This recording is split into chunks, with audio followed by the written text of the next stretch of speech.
Charity? No. Okay. No piranhas down here, I don't think. Thank goodness. Okay, well, this is the sound of piranhas eating fish. Oh. Piranhas eating fish. Is this Denny's or animal here, Charity? What do you think?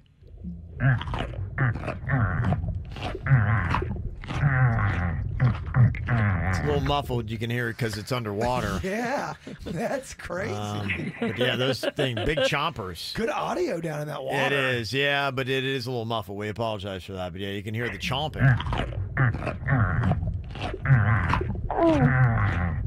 Whatever it is, it's good.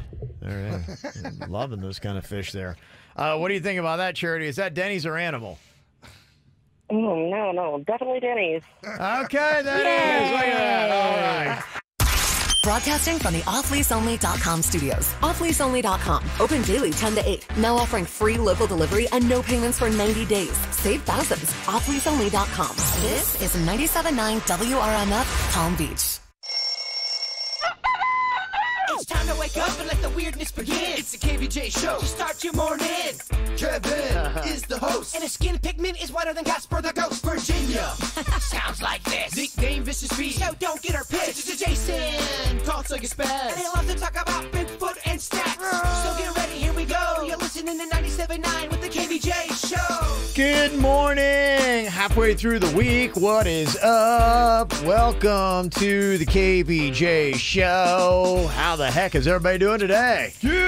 Yeah. Hump day. Wednesday. That's right. Here we go. I had to look and make sure, like, wait, what day is it? I know, right? Where are we? Do the weekends fly by for y'all, or do they kind of drag? They fly by. They fly by. I wanted to stop on Saturday afternoon and just let me just be there for Catch up. a couple of days. Yeah. I hear you. Yeah. Sunday was a blink of an eye, Virginia. I know. Poof and gone. Yeah. That's I don't it. like it. Yeah. That's just kind of it. Yeah, it is kind of interesting. Does it feel like it's been an eternity since quarantine? How does it feel to you? If you had to say? It does feel like it's been longer than 7 weeks. It's weird, too, because, I mean, we haven't stopped our schedule. In fact, we've added on to our schedule. And just because, like, all this stuff's going on in the world, it's weird to do a show. I love doing a show, but it is different. It's weird. It messes with your head.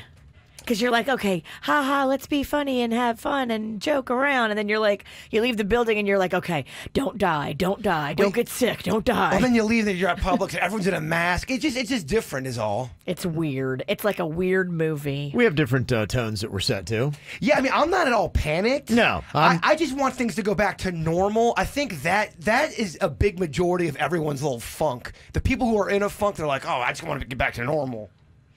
Yeah, I was looking at some of the numbers to see exactly, where everybody is set and how they feel and when have you gone nuts. I got the first time stir crazy a little bit 2 weeks ago. Is when I was kind of like, man, I don't know. I just kind of was feeling a little bit over it. How much longer could people go before they think they're going to lose their mind? They actually were talking to people and doing a little bit of a quick survey on that. 72% of people think that their breaking point's going to be early June. That's where 72% of people seem to be set. Being like, okay, I've had enough. But just kind of looking back at it, I did a fun little exercise you can do. Go back into your photos that you got on your phone and see what was the last thing you really did pre-lockdown. You're looking at March 11th is when things really started to shut down. So your St. Patty's Day was closed. And some people are posting that photo up on social media. For me, it was March 7th. It was Rib Roundup. And, okay. Yeah, I look back on my phone. I'm like, wow, that was so. There I was at the amphitheater. You can see the photo of the Mexican Queen and the very stoic Josh Cohen. Where you were actually doing something that was normal and not quarantine-y. Yeah, and the interesting thing was, being there that day, I was kind of thinking back to my mindset. It really wasn't I had no idea what in 4 days life was going to be like. And it really did kind of turn on a dime. It was like that March 11th, they're like, okay. See, yeah, because I was at the Taste of Little Italy up in Port St. Lucie, and that was all weekend, the 6th, the 7th, and the 8th. And I was working too. And I remember being out there going, I bet a lot of these people have this freaking coronavirus. I wonder how many people are sick. And I remember being out there thinking, I am so stupid for being here right now. Yeah, mine was around March 8th. I don't know if we can really talk about it, but it was when me and Denny's were out working on a video that we actually got in trouble for. That's the last time we went out in public. And March 8th was when we were out running around and doing Pretty stuff much normal. be that weekend, yeah. So it's just kind of interesting to see because I think a lot of people were out not really, you'd heard a little bit about COVID and coronavirus and were aware of it, but did you realize that that was really going to be your last weekend to get out and mix it up without any kind of like thoughts or inhibitions? Every time I hugged somebody and saw somebody and said hi, that's what I thought about all that weekend. Yeah, you were in a different place. I was already there. I was already full on panic about going. I mean, thank God things have lightened up slightly under Virginia law. I mean, slightly, not that much, but it's better than the first week of Virginia law. Different tone. It's just we can breathe a little bit in here now. I mean, I was afraid to come in here at one point. I'm also hurting your respiratory system. No, I'm kidding, kind of. Kind of. Yeah. So there you go. Fun little exercise, something for you to do. Well, we'll get you caught up because today's kind of a new day. Things are starting to slowly open up. Got to give you a little bit of a breakdown on what that's going to look like. And apparently even some more changes might be coming with a press conference a little bit later on today from the governor talking about some other things. So we'll break all that down, what it looks like, what it means. Is he going to insult old people again? God's waiting room. Yeah. Even though he's right. He's dead on. He is dead on. I think he just got a little. See, some of these politicians are having to talk too much. Yeah.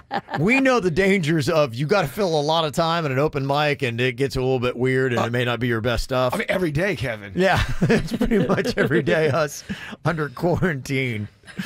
So we'll get to everything, get you all caught up, let you know what's going down, especially with your dirt. It's the KVJ Dirt of the Day. It's the KVJ Dirt of the Day. Virginia, take it away, because you know we need that Dirt of the Day. Well, coming up in a second in your Dirt of the Day, it sure is interesting. It sounds like Gigi Hadid made a big announcement yesterday. I'll tell you in a second what it is, but I love looking at the timeline of her dating world and who she was with and when it switched up, because it's just fascinating to me. So I'll tell you in a second about that little dating timeline and Gigi Hadid's big news. Before we get into that, DJ Khaled is jumping into the All-In Challenge. And for just $10, you can get 10 entries into this All-In Challenge that he's putting together in Miami. And it sounds really cool. So for his little prize package that he's putting together for one lucky winner, it comes with a jet ski adventure with him, dinner in Miami with him, airfare to and from Miami, and a hotel for 2 nights. So we get on a plane at PBI? yes. Okay. You get on a plane at PBI, fly to Miami. Okay. Yeah. Or you could just drive. It'd probably be safer. Okay. Here's his explanation. I challenge everyone. Okay. Does he always have DJ voice, or does he ever have a softer, like if you were talking to him in a room and be like, yo, how does he whisper?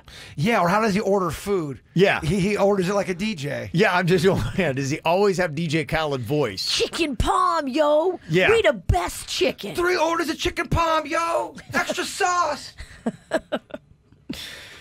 In other news, the toxicology is back. Well, the initial stuff for Bill Withers, not toxicology, but the coroner's report. Okay. And initially they were like, we don't know what happened. Did he get the coronavirus? No, it turns out his cardiac arrest was not corona related. He had a heart arrhythmia and pulmonary disease. And so that's what took the famed singer of the song Lean on Me that so many people are now using to make beautiful videos of support for each other. I see a lot of people leaving the hospital in wheelchairs after being on ventilators for days and weeks and finally getting released. And I saw one last night. The whole entire nursing crew and team sang Lean on Me to the guy as they wheeled him out. I'm sure Bill Withers would love that. Okay. And finally here, Gigi Hadid and Zayn Malik have announced that they are expecting. Now they're saying she is 20 weeks pregnant. They first started dating back in 2015 and split up in 2018. And then you remember Gigi Hadid started dating Tyler Cameron. So I looked back at everything, and she was with Tyler Cameron August, September, and October of 2019. And then apparently her and Zayn got back together in December, and now, boom, she's 20 weeks pregnant. I mean, Tyler Cameron just missed the window of being a possible baby daddy. What if she had been thinking all the time she wanted to get pregnant? And this was like, yeah, this is what I want for my life. I'm at this certain age. I don't think it went down like that, Virginia. You think it was an accident? I just think, these celebrities. Well, she's pregnant, 20 months. Gigi Hadid, the supermodel, is going to have her first baby. Yeah, Zayn's not doing that One Direction reunion. I saw that. Yeah. There was talk that he was. I don't know if it's still, I think he was the first one to bail on the band, so I wonder if they're still like, I'm too good for a boy band, or if it's because I'm going to be a daddy. Yeah. Or a little bit of both. Maybe, and that's what's going on in your dirt. Mm-hmm. It's time for viral audio. So hide your kids, hide your wife. Double rainbow all the way across the sky. Ain't nobody got time for that. I know we're kind of a day late on this, but still made me laugh. Thanks to the people that were sending it yesterday, because I think it had happened the night before on Jeopardy. Just, those fun little answers. It was one that was Shaka Zulu was the correct answer. Who is Shaka Zulu was what they were supposed to say on Jeopardy. You got it. Zulus for 2000. Take a look. Here, as on each September 24th, Zulus celebrate a holiday that was named in honor of this warrior leader of the early 1800s. Sarah. Who is Shaka Khan? No. Matt. Who is Shaka Zulu? Shaka Zulu. Who's Shaka Khan? Shaka. Well, Shaka Khan. And the category was famous Zulus, too. So why she went Khan, I don't know. Because it's in your brain, and you go, Shaka. Shaka Khan. Shaka Khan. Shaka Khan. It's like I think she knew it was Shaka Zulu, and you're right. She did. When she said Shaka, her 80s pop music window took over and just steered her down that path. I think that song's designed that way to kind of take over. It just does. grab you in. It takes over your brain. Yeah. So there you go. It was she went Khan when she should have gone Zulu. That's the power of Shaka Khan. It is Khan. This is the KVJ Show on 97.9 WRMF. What are you thinking about? What are you thinking about? What's on your mind? Are you thinking about? What are you thinking about? What you got in your mind today, Jay Bird? So when you go out in public and you see something gross, when are you obligated to probably pick it up, even though you had nothing to do with it? I keep on getting in these situations. I talked about it last week, how so many people are taking off their gloves and just... I saw those yesterday. Throwing them on the dog trail where I live, by where people are living at. And you're thinking, all right, this is really gross. It looks awful. Nobody else is picking them up. Do I just go ahead and step up and pick it up to make a difference? Were you wearing gloves? No. No. If you want to do that project, which I think is beautiful, you have to make sure that you're wearing gloves and you do it very, very safely. Okay, well that's example A. Here's example B. Do you get involved and do you pick it up? Yesterday in the men's bathroom, there was the biggest roach just dead right by the sink. Now, because Denny's works here, when we talk about roach, we mean a bug or... We're meaning a bug, a gross insect. Thank you for the clarity, Kevin, because you never know. Confused. I mean, it's right in the middle of the soap, the sink. I mean, it's visible, and I'm like... do I pick this up? It's gross. I don't want to get involved. I didn't get involved because it was gnarly, and I'm thinking, roaches are gross. Today, same situation, different bathroom. Another roach just dead on the ground. Another roach? Another roach. You know what happened? They came in here and they sprayed for bugs the other day. So now all the roaches maybe that were in the crevasses are coming out and dying. Yeah. They did. They sprayed. Denny's told me. I can tell because they're coming out and they're showing their face. Here's the policy that I think that you should adopt. If it ain't your house, it ain't your job. Okay. If I'm in my house and I see a roach coming out of a crevasse, then yeah, it's my job. It's my house. It's my family. I'm in charge of protecting it. Well, it's the kind of the same thing here at work where either the microwave gets really gross or the refrigerator gets really gross and nobody cleans it. And everyone's just waiting to see who's the first one jumping in. Who's going to do it? But that's different. If you made the mess, you need to clean it up. You didn't make that roach. Yeah, my whole scenario, even with the microwave stuff, it's when you walk into a situation, it's a disaster, and you could do something about it. Do you fight or flight? I believe in personal responsibility and helping to a point that you don't hurt yourself. Roaches, we're not picking up, are we? I am not picking up a Yeah, roach. I am not doing it today or tomorrow. Yeah, my roach is different than work roach. You know what I mean? Yeah, and in your house, there's no other guy. You're the last frontier. Somebody posted, and it was here local. She posted on Facebook and said, I usually don't shame people, but I had to post this. And it was a dad and a kid. You see the kid taking off the gloves in the parking lot of Publix. The kid throws them on the ground. So she's commentating, the woman filming it. She's like, I wasn't going to say anything because I'm thinking the dad's going to yell at the kid. The dad takes off his glove and throws it on the ground too, and they get in the car and like bounce father, up. like son. Yeah. Mm-hmm. That's terrible. Right in the parking lot of Publix. What are you doing? Well, that means if you don't want to throw your gloves in the garbage can because it's too far to walk, put them right on the back part of your trunk where they're sitting in a corner. And then when you get home, get a clean glove and put those in the trash. Don't throw them on the ground. It's insane. Well, because all these dogs, I see them, these dogs are chewing on these gloves like it's a toy. Some dogs will eat that. Yeah, they will. What is the matter with people? They're losing their minds. And they believe they had the first case of a dog getting the coronavirus. I saw that. How accurate is that? I don't even know what all this means, but we had that one case of that tiger, and we didn't hear anything else. Is he okay? Like, is he? Yeah, he's the dog is recovered, apparently. So does it affect dogs like it affects people? I don't know any of this stuff. I just see the headlines. Internally, the dog's got it, or the dog's got it on his skin? Internally, the dog had it. Okay. Yeah, Wow. it wasn't just on the skin. Got ya. He was very gaggy, and there was one day he didn't really want to eat his breakfast. And if you know pugs, they really love to eat. So that seemed very unusual. This has been very stressful, and we're feeling very grateful we made it through. Okay. All right. And she didn't catch it from her dog. Obviously, if she's not talking about her. I mean, if my dog Chewy has coronavirus, I got coronavirus. I mean, I kiss him, he licks me, we snuggle. And that's the thing. Your dog, and every dog, would be on top of a glove that's laying there on the ground. Mm-hmm. And then he licks the glove, gets the corones. You put your nose in his nose, you get the corones. I just want to see where everyone's level is at when it comes to all this stuff. Yeah. It's interesting. Who knows? Who knows what's possible in these crazy times? Virginia, what you got on your mind today? Oh boy, I got a lot of crawfish. So Yeah. I normally go and I pick it up on Wednesday, and my friend that I was picking it up from down at Pops in Deerfield, I normally get like 25, 30 pounds of crawfish. Mm-hmm. But last week, my good friend said to me, hey, I want to do the same thing you're doing. I want to do a crawfish boil too.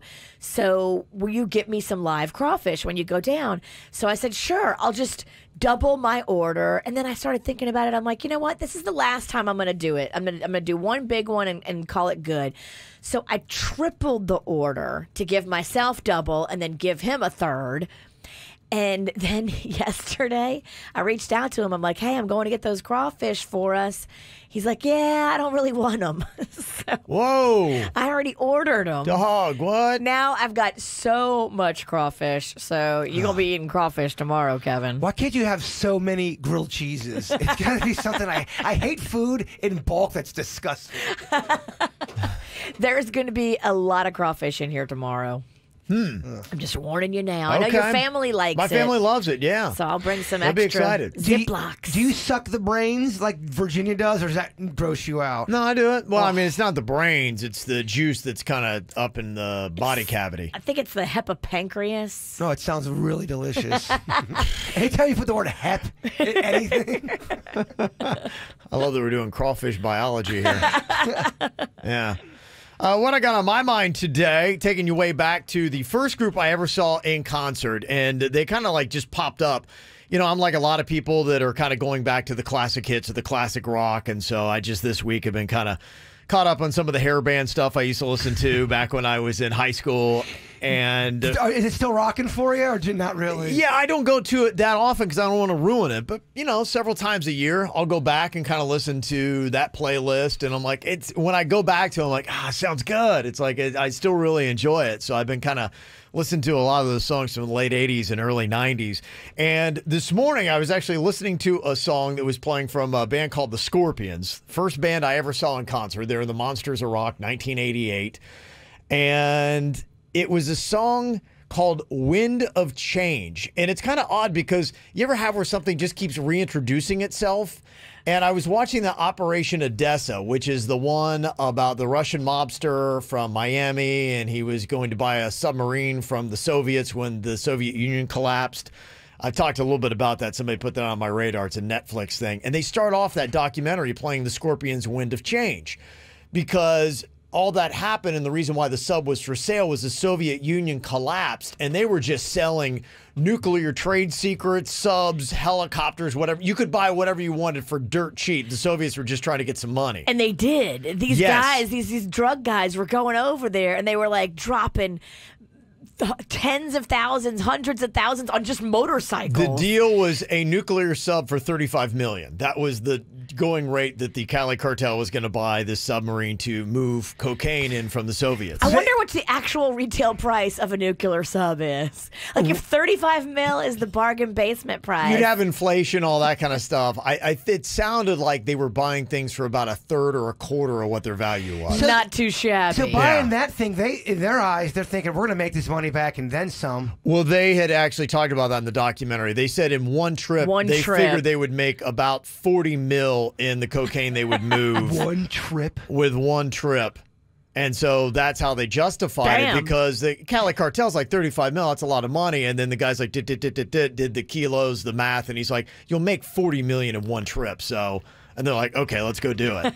Wow. Yeah. That's crazy. So this group and this song resurfaced, and I remember the song Wind of Change. It had come out as the Soviet Union. There was a big change in the world that was going on. We had the Cold War, and you think things are tense between the U.S. and Russia now. It was really tense then. And so this group is a German group. They had been playing in the Soviet Union for a while, and they did this song called Wind of Change. And what I thought was interesting is I'm listening to it this morning, the story pops up. They think that this song might have actually been written seriously by the CIA as propaganda to try to encourage the fall of the Soviet Union. It talked about how great things were in Russia since the progressive changes that were starting to happen. The world is closing in. This is the song. It's peace, love, harmony. How great if the Soviet Union were actually cool and not the D-bags they've been for the last 40 years. And yeah, there's actually a podcast that's going to be coming out on Spotify on May 11th, where a guy started investigating because he'd heard this ridiculous rumor that the CIA actually wrote this song and gave it to Klaus Meine, who is supposedly the guy who wrote the song from the Scorpions, and said, hey, we would really like if you would sing this song. We think that this might help to hurry the fall of the Soviet Union. And he said, the more I investigate, it's a crazy rumor, and it sounded insane. But as I started doing reports and investigations, the crazy rumor started to actually gain some meat. And so they've done this 8-part podcast that is going to come out to determine if it is actually true. 8 parts? That the CIA, I feel like they could wrap that up in one. You could get that done in one, I'm sorry. The only thing is who knows what exactly was going on? How deep is the story? Maybe it does warrant 8 parts, because he said, I thought there was nothing here. Then as I started doing interviews, like, well, wait, is there actually something to this? Could the CIA have actually written this song and given it to the Scorpions? Here's what's going to be annoying. If you watch or listen to all 8 parts and it comes out to, oh, it's just a rumor. We don't know. That would be annoying. And that's possible. That would be annoying. But if there is something there, because as I watch some of these pieces, it is fascinating just how much propaganda has forever played a part. You go back to the early Greeks and some of the war. Propaganda has always been a massive part of warfare. And if they use the band the Scorpions to try to topple the Soviet Union, I'd be going, how amazing is that? That's a very ingenious propaganda. And why the Scorpions? You could have gone with somebody. Well, it certainly puts a lot of weight with hair bands. Because they were German. Keep in mind, a lot of the battleground, and it was all about the wall coming down in Berlin. Remember, they had East Germany and West Germany, and that was really the foreground. And the Scorpions were playing concerts there at the Berlin Wall, which was a big deal. They got him. Kevin's going to listen to all 8 parts. Well, it's a fascinating concept because keep in mind, the signal when the wall fell in Berlin is when pretty much they said the Soviet Union's over. So it wasn't really even anything that happened in Russia. It was something that happened in Germany that kind of signaled the end of the Soviet Union. Winds of change. Winds of change. So that means somebody in the CIA really has to know how to write a song and really get it done. Well, it goes to show you, we were just talking about in North Korea with what's going on with Kim Jong-un and who knows if he's alive or dead. But his sister, the one they were, talking about might take over, she's in charge. Her only job is propaganda. That's all she does is write the propaganda for the party. So she's the one right now, and they're doing the whole weekend at Kim Jong-un's, and he's like, right? And he's fine. That's he's the latest. fine. Is they're going to start taking him out like they did at Weekend at Bernie's. He always has glasses on. Yeah, he always has the glasses on, but that's the whole thing because they're spinning it right now, saying no, he's actually quarantining. He's at a retreat, and that's it. So you don't know because is this his sister spinning the propaganda? Is he really alive or dead? Yeah, but it's just, to me, it's very fascinating propaganda and the mark that they might go to. But yeah, using musical artists to try to spin your propaganda. So is that one of the reasons why the Soviet Union fell? I just feel bad for Kevin's family. They're not going to see him for a couple of days while he's listening to all 8 parts of this podcast. I'm like Jaybird. I'm going to find out if there's something to it first. So I'm going to read the stories to see. And then if they end it with like, wow, that is crazy how they really think that the CIA. Read the reviews. Yes. See if it gets 5 stars or not. You'll find out the chain of connection on how the CIA likely wrote that Scorpions hit. I'm kind of with the witch on this one. 8 sounds a little like overkill. Thank you. 8 podcasts. I feel like it could be done in 1. I feel like you could probably wrap this whole thing up in 30 seconds. But Here's what happened, guys. But people are quarantined. It's why we're on for 6 hours a day. That's true. People want stuff to listen to. Few celebrities having a birthday today. Uma Thurman. Oprah. She's 50 today. I just watched that clip not that long ago with David Letterman. Yeah. He was hosting the Oscars, and it was really uncomfortable. Yeah, it was. Andre Agassi, former tennis player, is 50 today. Michelle Pfeiffer turned 62. Jerry Seinfeld, I can't believe I'm 66. He's a year older right now. But don't get him anything. And also, don't bug him when he's trying to have dinner at the Breakers. You're right. Or try to hug him. Or take his picture like I did through the bushes. He seems like the kind of guy, just let me do my thing and then leave me alone. He death stared at me. Mm-hmm. Glared. Look, you saw that clip of Kesha trying to hug him? I think he's one of those guys, just leave me alone. He's like, leave me alone. I'm not here for all this. Willie Nelson is 87 today. And Willie, if you could do anything, I'd like to see you try to blow out 87 candles on your cake. I mean, he's 87. Yeah. You can't say that guy's lived a healthy life. No, you can't.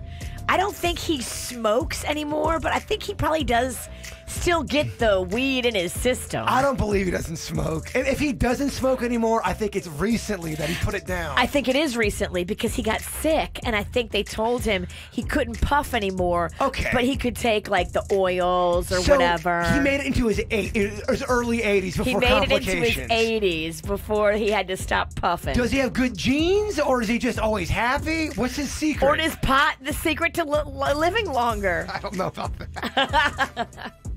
Interesting debate. Also, got to say a happy birthday to Devin, turning 16. Amanda had sent this in. Here we are a few years ago with Devin and myself and my son Cannon when he was going through his John Cena wrestling phase. He had on the wristbands, the hat, the shirt, everything. Yeah, Cannon did. So, adorable. Yeah, that was really cool. So I think that's from our Kids World Family Fun Fest. It's a great picture, other than the fact that Kevin looks like he's kind of farting in that picture. Yeah, two smaller people. Yeah, I'm trying to get down into the photo. Kevin likes to fart on kids. Pass it on. Honestly, have you ever tried it? It's kind of fun. Especially the ones that are eye level with your butt. Yeah. And if they're being bratty. Not gonna lie, it is kind of entertaining. Give it a shot. Talking a little bit about dogs. Somebody got one just so they could take better Instagram photos. Well, that's not a good reason to get a dog. There's always problems like that where a new dog movie comes out and everybody who's trendy runs up big. That is the coolest dog ever. Unfortunately, dogs get trendy. I love dogs, but I hate when dogs get trendy because you hear that time and time again. People who, love dogs, and especially at dog shelters, they're like, yeah, it's sometimes the worst thing. You have, a movie like Babe comes out, everybody goes and gets a border collie. Right. And then they have no idea. They don't even research. It's trendy, but it's like you got to understand what you're getting in each breed. Does it sync up with what your lifestyle is like? Because you have to have an active lifestyle for some dogs. And if you don't, it's not going to work out. And you're going to think it's the worst dog ever. No, you're actually the worst dog owner ever. You just don't understand what to do with this dog. I mean, you really do got to get them out there. If not, that's kind of torture for them. They want to go out and run a little bit and see the world. Some of them have to, yeah. And, my daughter's got a French bulldog. And the thing we're finding out with that is that with those dogs, sometimes they overheat easily. So there are things you got to know. So we actually have to watch. Like I could run certain dogs all day long. They'd be okay. And other dogs, they will gas out early and get heat strokes and things like that. And that's a legit thing. Yeah, with my dog, his breed, they're clumsy by nature. Aww. I know. Like father, like son. There's a lot of similarities. My girlfriend got a dog, and she, of course, didn't do it the right way. She got a dog because she saw it on Instagram, and that was the kind of dog. Oh my God, I want this dog. And it was some dog that like once every quarter, you had to take the dog to the veterinarian and have its anal glands released. And she didn't want the dog anymore after that because of course she's shallow and she didn't do any research and only got the dog because of Instagram. But that's the kind of stuff you need to know. Yes. If you're not into maintenance of a dog's butt, you can't do it at home. Like some people have to do it at home, and if you can't, you got to bring your dog to the vet so they can do the gland release. Oh my gosh, this is so gross. I can't take this. That's exactly what she said. She's like, oh my gosh. That's what's she so gave annoying the about dog to her dad. Yeah. I hope the dog's doing good. He is. He's doing good. Somebody texted in and said, Jean's girlfriend, she needs to give this dog a good home because basically I had a friend that made a move like this. She bought a baby pit bull, cut his ears and tail for her Instagram pics, and then as soon as the dog got big, she gave it to her grandparents. Wow. It's a trend. It's a thing. Because, and they love the puppy phase. Because, everybody will like their photos, and whenever they take the dog, oh, he's so cute, and they love the attention. And then you're right. When they get not as cute, when they're not puppies anymore, then they're like, ugh. It's so annoying to see someone not take care of a dog. I know. And then someone's got to take the responsibility. It's a big... Somebody like you who stepped up and brought in an older, sick dog. Yeah, he is old, and he is definitely moving slow. Sick, clumsy. Yeah, this advice is, you should steal your girlfriend's girl's dog and go on ahead and find it a new home because she won't care if it ran away anyway. So, and probably not. Wow. Yeah, that's probably what it is. I was yesterday walking by, and my mother-in-law and our dog Coco, it's a Pomeranian. Will kind of go sit little outside. purse dogs. Yeah, I've grown into a big fan of Coco. I like the bigger dogs, but the way where I am in my life, I only just get the dogs that the family decides to go and get. So it's all good. But yeah, I saw Coco out there, and she was just like laying on the back patio, just loving it. She was sleeping the entire day, but she just loves the companionship. And I had that thought, I'm like, what is it going to be like for her? Because some days she has to spend a lot of the day alone, or, you know, she'll be outside or things like that. She's going to freak out. I think a lot of pets freaked out when we were around more. At first, yeah, because it threw them off their routine. They're like, what is going on? And now I think a lot of dogs are settling into this. And there was a dog expert saying that, yeah, it's likely that, think about this, as you go back to work and kids go back to school, whenever that happens, your dogs likely could suffer from extreme separation anxiety. Aww. And so maybe take that into consideration to find ways to ease into it as much as you possibly can, or doggy therapy. Yeah, leave them recording. Do something that would have more of your presence around so it's not as much of a shock. Because imagine, you know, they're used to people around all day. In my house, all day. Coco's like, this is unbelievable. Every day is like a weekend for her now. Dogs are going to miss us when we go back to work. Cats are going to be like, yes. Yeah, probably. Yeah. You are right about that, man. I do try to love up on Denny's and Jen's cat, and they just want nothing to do with it, man. They are, oh, you have something to eat? No. Bye, bitch. Yeah. Yeah, that's the way it is for a lot of them. So let me see here. If you got anything else you want to drop in on us, you can. It's 877-979-WRMF, 877-979-9763 here at the KVJ Show. I believe we got a little bit of some Facebook fishing here today, and a little bit of call 'em out that some people are doing here. Drama, drama, you got drama and you gotta tell all. You love to complain about your pain. Hey, you're Facebook fishing. Facebook fishing. First post we got here is Helen, who is not happy. I believe that we've got a fight over a casserole recipe. Okay, it's the hard-hitting stuff. It's the hard-hitting stuff, yes. I'll play the role of Helen. Jaybird, you can play the role of Alice. And then I think we have Caroline in here for Virginia. Let me see if I got an extra. I just got those three right now on this post. Oh, I Denny. you can fire me, put Denny's in here. No, that's cool. I'll see myself out. Oh, man. I'm kidding. Damn, Kevin said you didn't make the cut. Damn. Well, unfortunately, not enough people jumped in on this one. Still staying. Yeah. It was that last week's read. Corone's got lots of victims. Okay, so here we go with Helen. I got Helen, Jaybird, Alice, Virginia, Caroline. Helen wrote, Caroline, keep my name out of your stupid mouth. What did Caroline do? Well, she stole my broccoli casserole recipe 8 years ago and then claimed it was hers. That was 8 years ago. Why bring it up now? Well, this quarantine has given me a chance to think. And I thinks that bitch stole my recipe. Are you talking about Caroline Jenkins? She's a good Christian woman. She is a rotten, recipe-stealing bitch. Be careful who your friends are, Alice. The only thing I've ever stolen is the heart of our Lord. Well, you should have stolen some wrinkle cream, you lizard-looking thief. I'm going to pray for you, Helen. And then you are a dumpster fire of a woman. Well, go ahead, you inbred Bible-thumping bimbo. Wow. Ladies, please. Helen, why don't I steal all of your recipes, roll them up, and jam them someplace that hasn't been used for years? Well, I don't know how they would fit up your husband's wazoo, but you can try. Helen, I used to sing in the choir with you. Only if we call what you did singing. You are a rude, nasty woman. I hope you die alone. Well, alone and rich, bitch. Go kick rocks. I'm done with this. I'm a much better singer than I get credit for.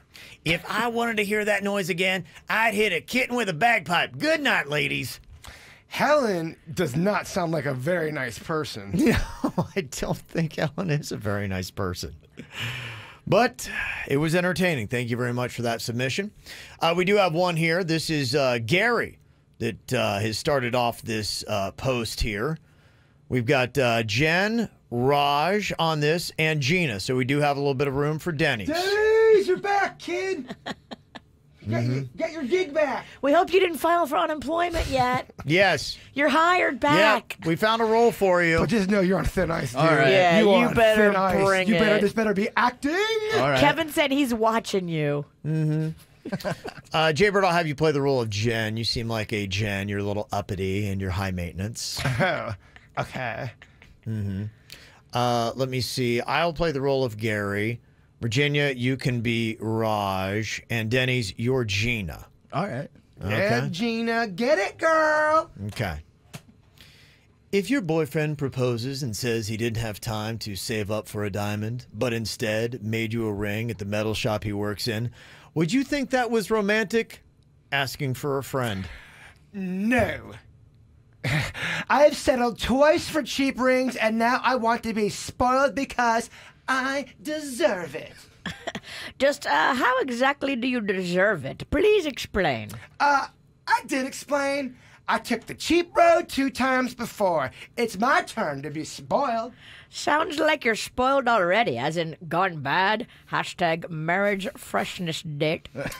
And how will you spoil your man back? Definitely not with appearance, and definitely not with money. # 3rd divorce next. Damn.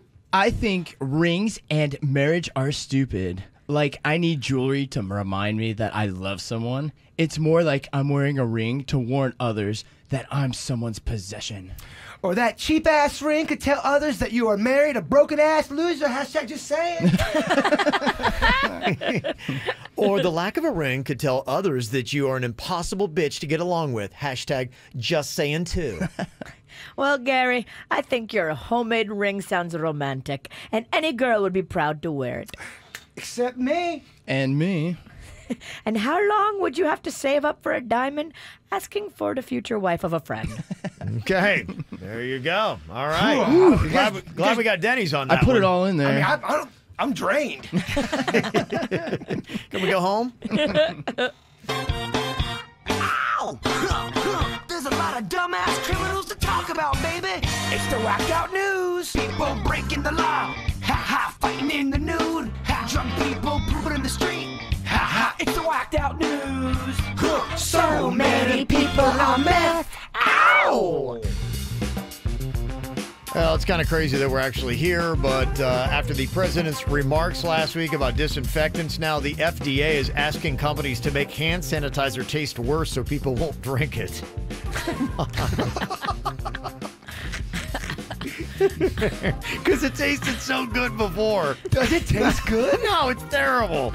Some of it smells I drink it all good. the time. You know that some of it smells good. No, there's one. There's like a lemon one that I do want to. I kind of want to lick it. Yeah, so they're not going to be like those weird jelly beans that you get. They like taste like barf and things. Jelly Booger, belly? I don't know, yeah. For weeks now, some people have been getting an error message on the IRS website when they try to register for their stimulus check, so they haven't gotten their money, and it turns out it's because your address has to be in all caps or it won't work. What?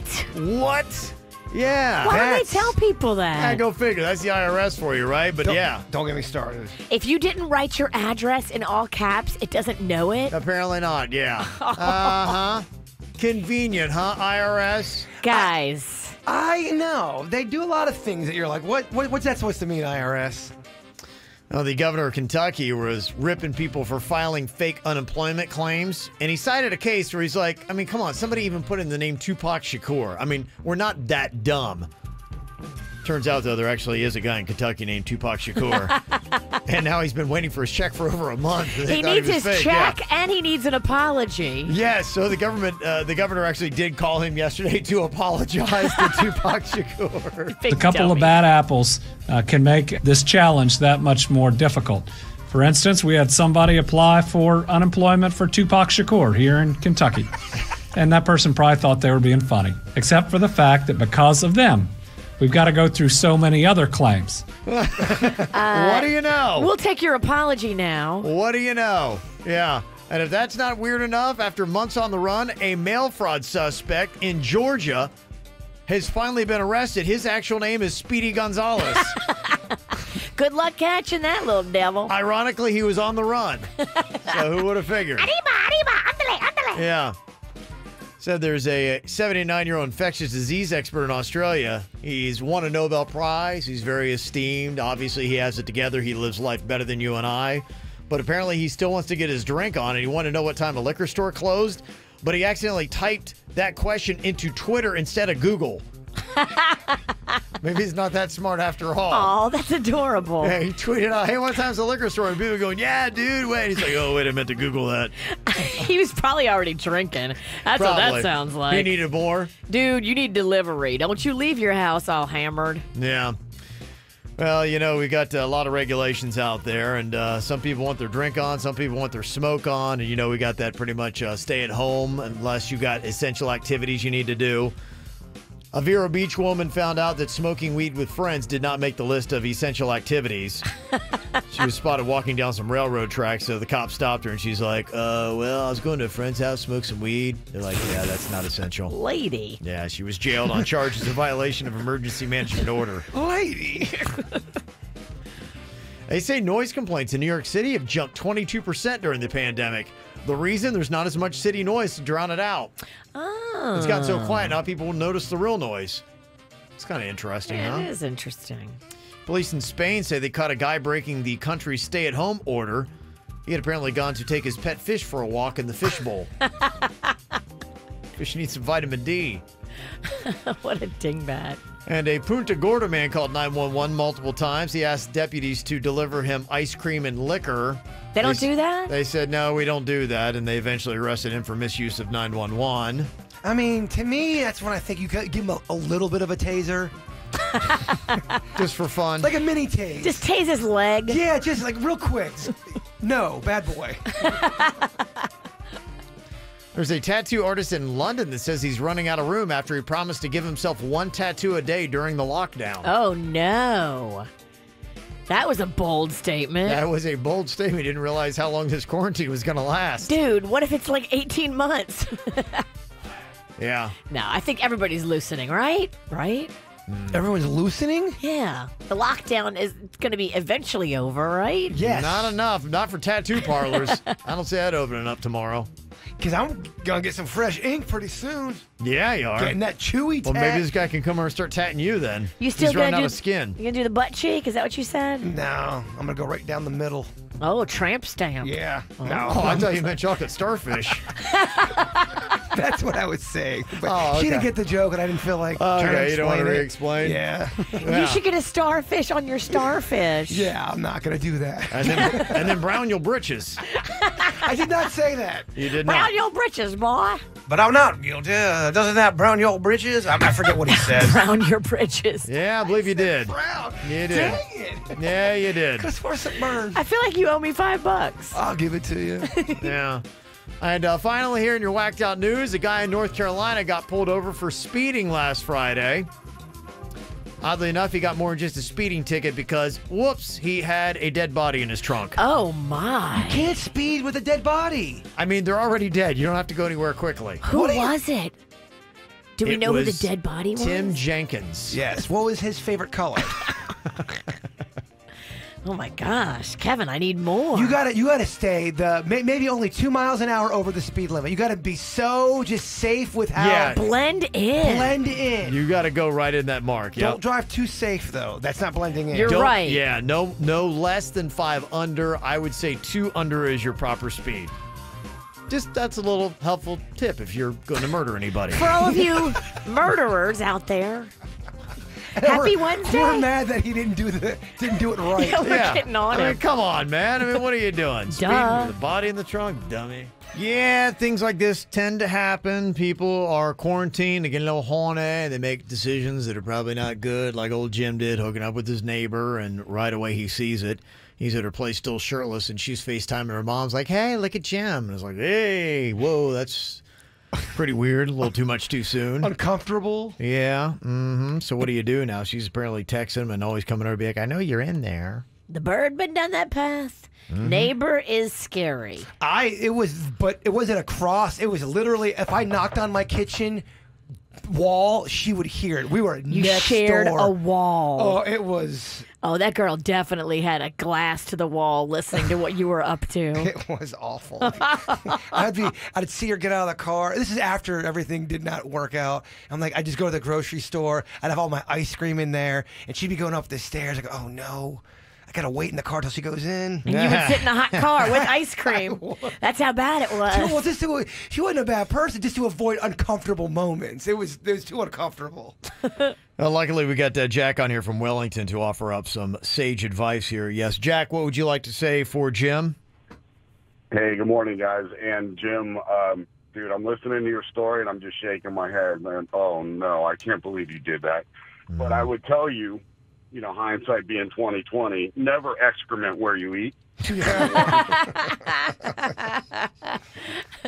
Number two, like, if you ever find yourself in a situation where she breaks out the FaceTime and shows you without, really announcing it, especially to her mom or dad, just say, hey, where are your two friends?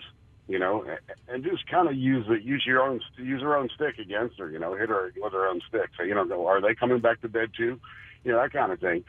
And a third thing I would tell you is, moving forward, since you've already stepped in the pile and now you have to figure out how to get it off your shoes, is maybe start calling some of the ladies of the night who may not be in work and just, ask them to come over and stop in for a visit once in a while. Okay. They don't have to do anything, and just have them come in and have them leave, and just step that up a little bit. And then the other thing you could do is break your leash, because there's no telling how this is going to play out long term. Okay, well. Now, my question is, when it comes to ladies of the evening, are they still working during the coronavirus? I don't know. I'd imagine maybe some of them are out of work, but just a thought. I mean, come on. I mean, when you're daily worried about syphilis and things like that, you think a little coronavirus is going to stop you from making that money? I see your point. But there's no way to socially distance and have a hookah. I think when you have a profession where you're technically breaking the law in the first place, you're going to go and say not abiding by social distancing guidelines is probably like, yeah. You scoff already. Yeah. What? Yeah, people are getting a little bit antsy. I bet there's a lot of people that are going back and doing some booty calls with exes that it didn't end horribly. But they don't like each other. Yeah. But they're lonely, so they're hooking up. Yeah, and you almost feel, because a lot of people don't want to increase that number. So, and probably in a weird way, you're like going, what? I kind of saw them a little bit towards the beginning of March. I mean, it's almost like we're quarantined together, right? I mean, it really wouldn't be breaking that, right? I mean, sure. I'm sure people are stretching out their justifications as time is going on.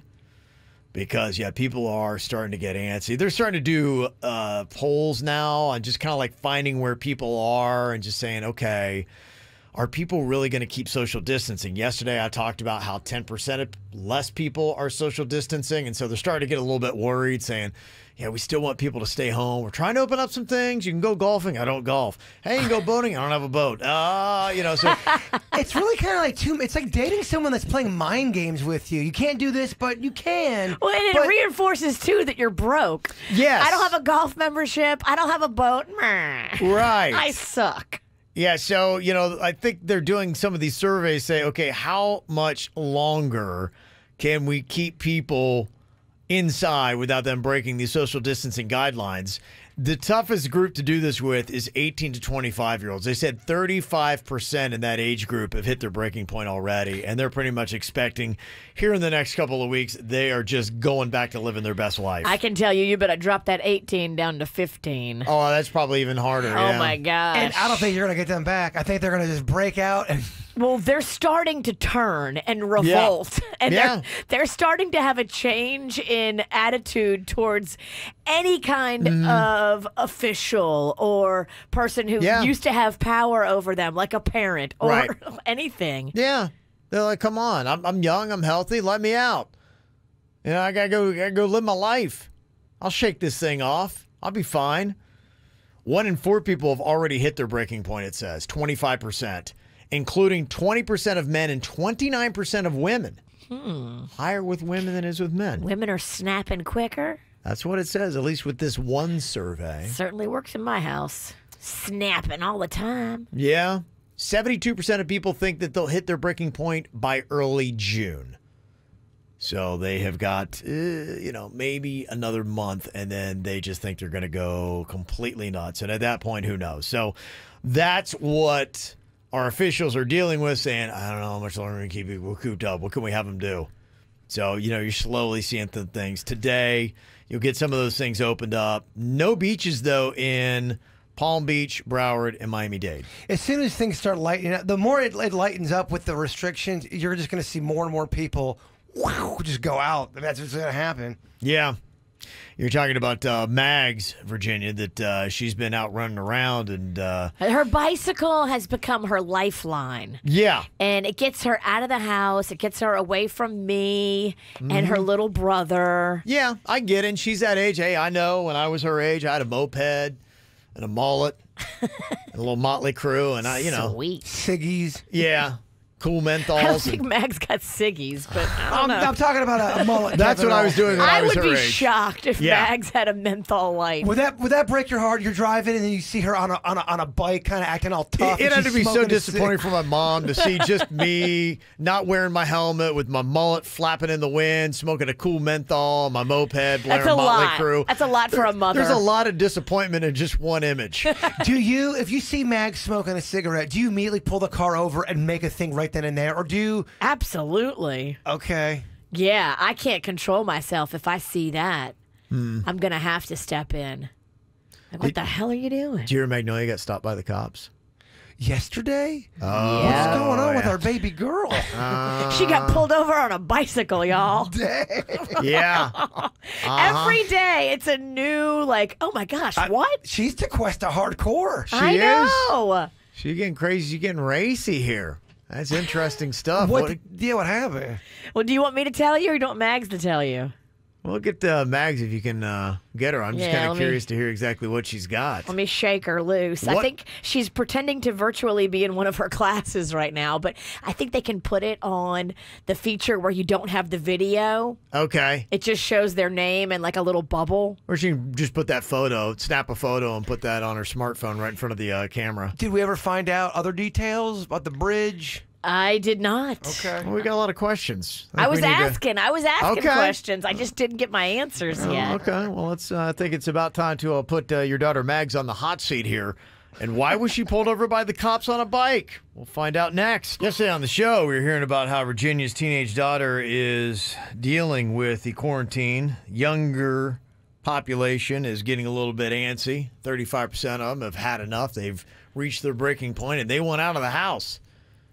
So Virginia's 15-year-old daughter's been zipping around the Quest on a bicycle.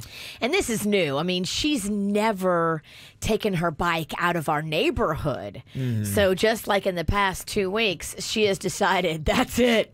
So we have a change of pattern. We have a change of pattern. She wants out. Well, she was going and looking at sunsets. By the bridge. Yes. Is that a change of pattern? Yes. Does Mags typically like sunsets? Well, don't we all? I don't know. It's nicer when you have somebody special with you to watch them. What are you alluding to, Kevin? You think she's going to meet up with a boy? I don't know. She turned off her location finder, didn't she? Yeah, that's the one thing I want to ask. People are asking, why was the location finder off? She claims she didn't turn it off. Hello, Magnolia. Hello. Hello. How are you doing? She is a hostile witness. I'm good. You're I good. didn't know that my mom was calling me for this morning. She told me that it was about something else, and she didn't tell me that this is the reason why you guys are calling me this morning until like 2 seconds ago. Oh, Max, I'm sorry. We thought your mom did a switcheroo on us. We didn't know she was doing that. That's how she operates. Magnolia, first things first, because a lot of people are wanting to know that we heard you've been zipping around on the bike and watching sunsets. Did you turn the location finder off on your phone? No, I didn't have Wi-Fi. Okay, so my phone died. I was at home all night that night. Like, you can ask anyone, like any of my my one friend that I've been hanging out with. Like, I was not with anyone. It was at Mom texted me at 4 a.m. I was fast asleep. She could have come in my room and checked. I wouldn't turn it off just to sleep. It doesn't make any sense. Okay, so and your one friend, is it a girl or a boy or what do we got there? A girl. She lives in my neighborhood, and I've been our families have been, like, I've been with her family, and that's it. And we've been kind of like staying. Okay. We've all been staying home and like not going out. All right, so you're claiming that there was no sunset watching on the bike, and you turn off because that was kind of what was painted. No, we watched the sunset, but I had my location on for that, and my mom knew. She said that my mom said that my location was off at like 4 a.m. and I was like, Mom, I was at home. You could have come to my room and checked. It said it went off at night, like around like 10 p.m. So I was already home by then, Mama.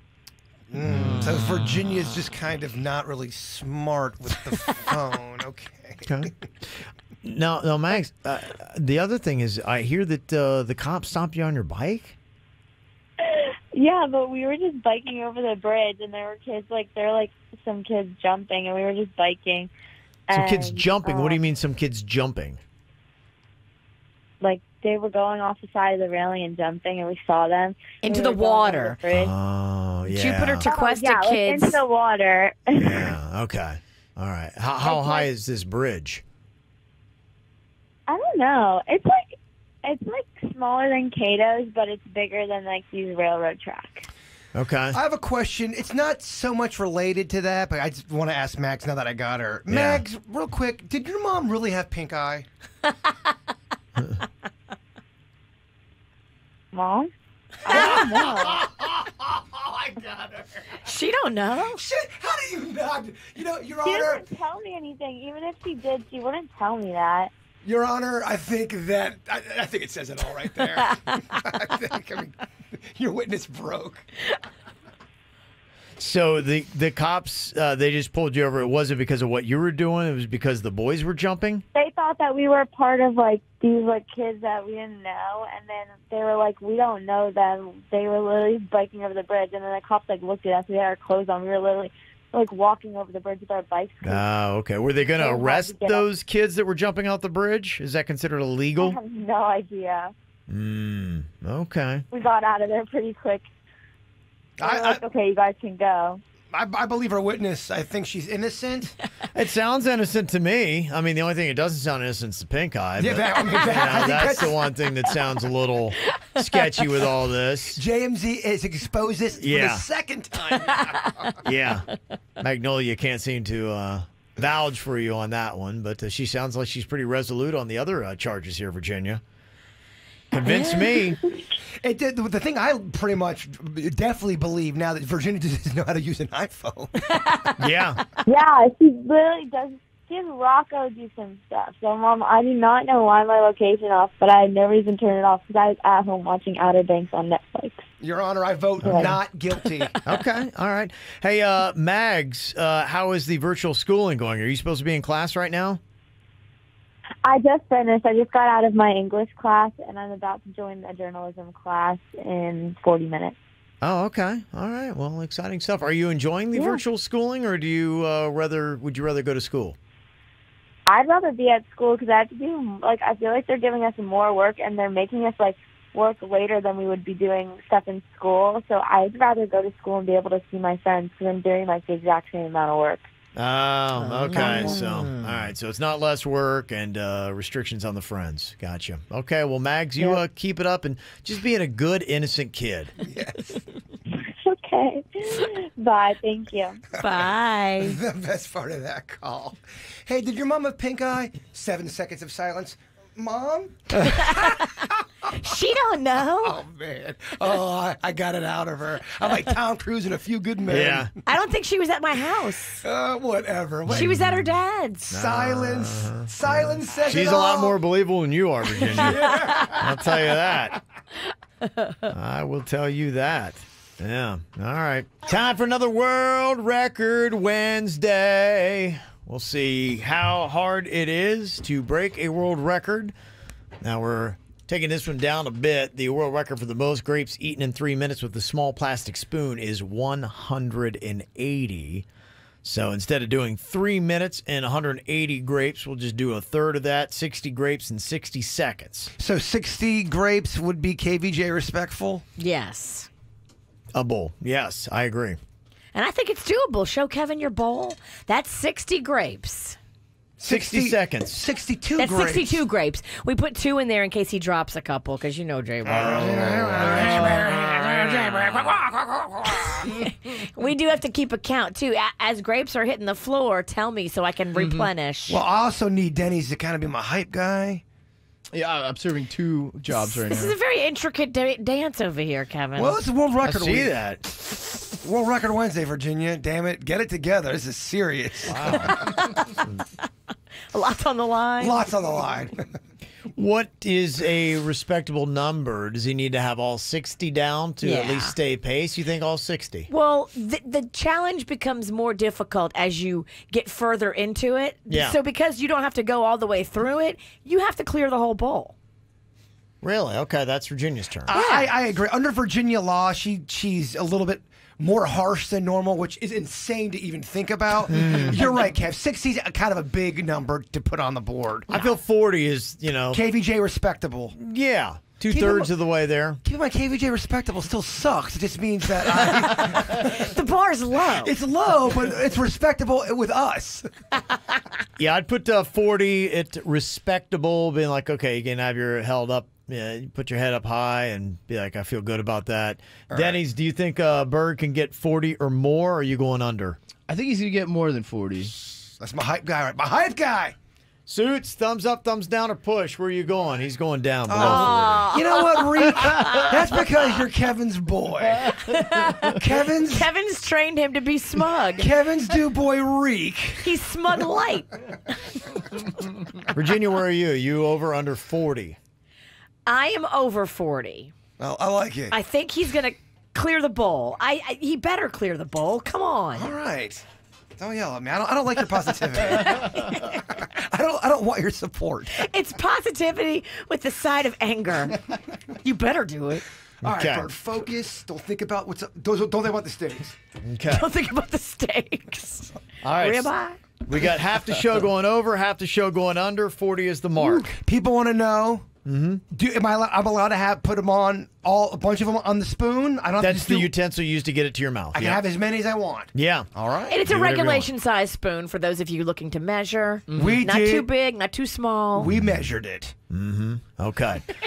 All right. Most grapes eaten with a small plastic spoon. We are setting ours at 60 grapes in 60 seconds. We didn't wash them. There's like a bug. We did not wash these grapes. There's like gnats on these things.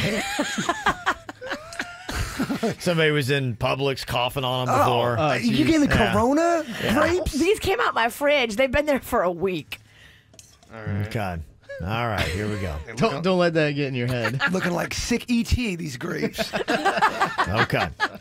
All right, Jay Bird, you get that spoon probably right out of the bowl right now, empty and right out of the bowl. We're Counters. Okay, got it? Yes, sir. Well, we put 62 in there. We don't need to count. Well, they might go flying. If they go gotta flying, we have to I count, will yes. replenish. Anything that hits the floor gets replenished. Okay, so you see one go fly, throw one in. Exactly. Yep. Gotcha. Okay. Bird, are you ready for this? I've never been more. But this not means ready I got to for- sit close to you because I got to sit close to the pile of grapes to replenish. So. You know what they say? Don't sit too close to a witch. You might get burned. Okay. That's what they say. You're right. Good luck, Bird. Okay, here we go. World Record Wednesday. You can watch us on KVJ TV on YouTube right now. On your mark. Get set and go. All right, Bird is going for it. He sticks with one grape a second. He's over it, and so far he is over the mark to get to the 60 grapes in 60 seconds.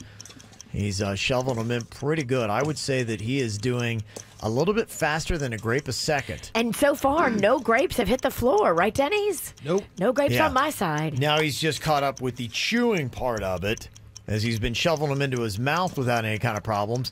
He is at the 30-second mark, so he's halfway there on the bowl. Where would you say he is, Virginia? A little more than halfway on the bowl. Okay.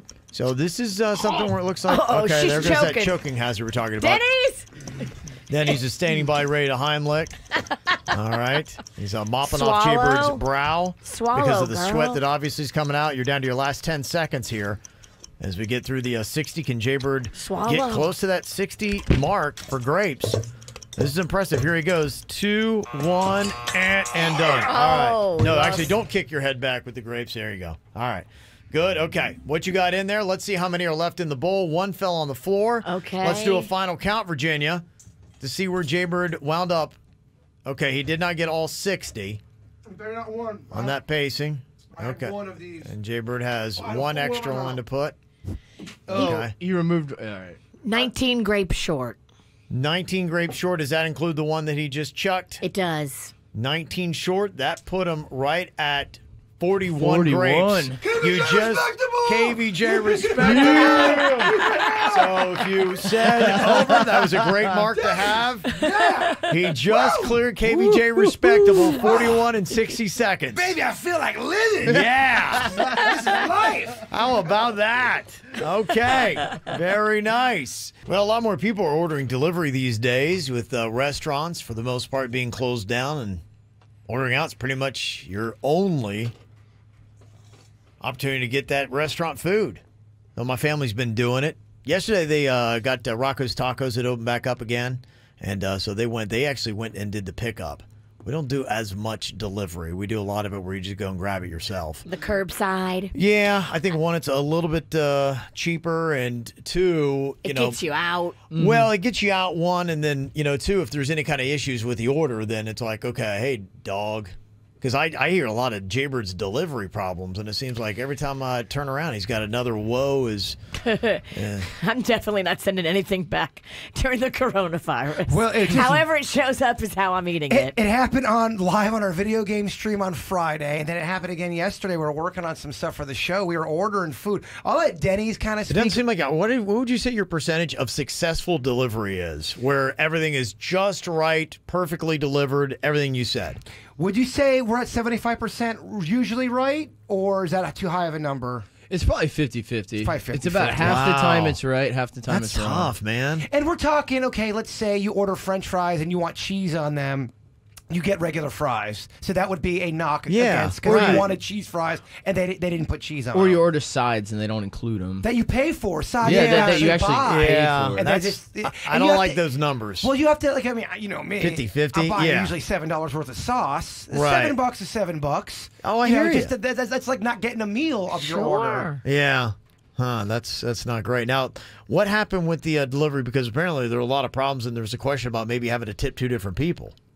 Well, we did tip two different people. We went through the food app, and we ordered a good amount of pizza because we're ordering from Denny's and for Jen and for myself. So the order was a good $80, $90 order. Wow. And they bring the delivery person brings one pizza, which was it was only like $12 of the $80 Only order. one item out of the entire And order. Denny's is like, well, what's going on? And the person's like, I don't know. Call the restaurant. Yeah, Not really cool about it. You can tell this is a common thing because the minute I brought it up, the guy was already pissed, already mad and defensive immediately. So he hears this a lot. He must hear it a lot, but he's like, it's not my responsibility. It's the restaurant. You take it up with them. You call the company that you've used and you dispute it with them, but I have nothing to do with this. This is what I was told. So now you're mad you don't have your food. You have all these people waiting, and then they make you feel bad. Well, so- I don't know. It's your fault. On the front end, a lot of the times, we'll put a decent tip in because you're tipping intentionally to try to get good service. Always. You're doing it intentionally. Yeah. We always make sure we do a very good tip. Whatever always. the suggested one is, Bird typically will do about $5 over whatever's suggested. So it's already a pretty decent tip to begin with, plus an extra $5. And all of that's in an attempt to get your order correct.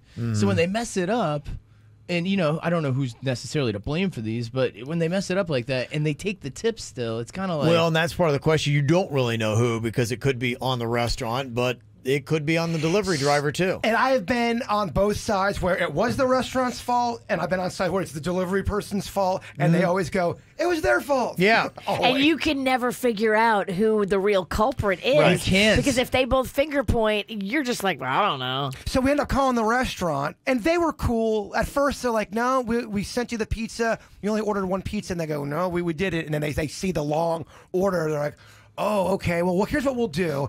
Because now it's the restaurant that's involved, not the delivery service. Ay, ay, ay. They now have to make that entire order and now drive it personally to our place. The person Ay, made ay, the suggestion ay. in order to save face to bring it to us so And that they don't lose a customer. And the person driving it wasn't their fault, but now they are driving it. So we're like, I think we got to do a double tip on the wrong order. Dang. Dang. So we had to tip twice. But we were wondering, what would most people do in that? Would you have double tipped? Would the Ralstons have double? If it's two different people, you got to look at it from their perspective. Don't put yourself in your own shoes. Put yourself in the shoes of the delivery guy. It's not his fault.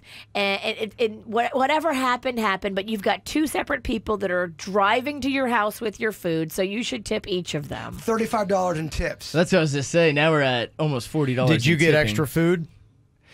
I'll tell you what, the restaurant did give us a $10 gift card.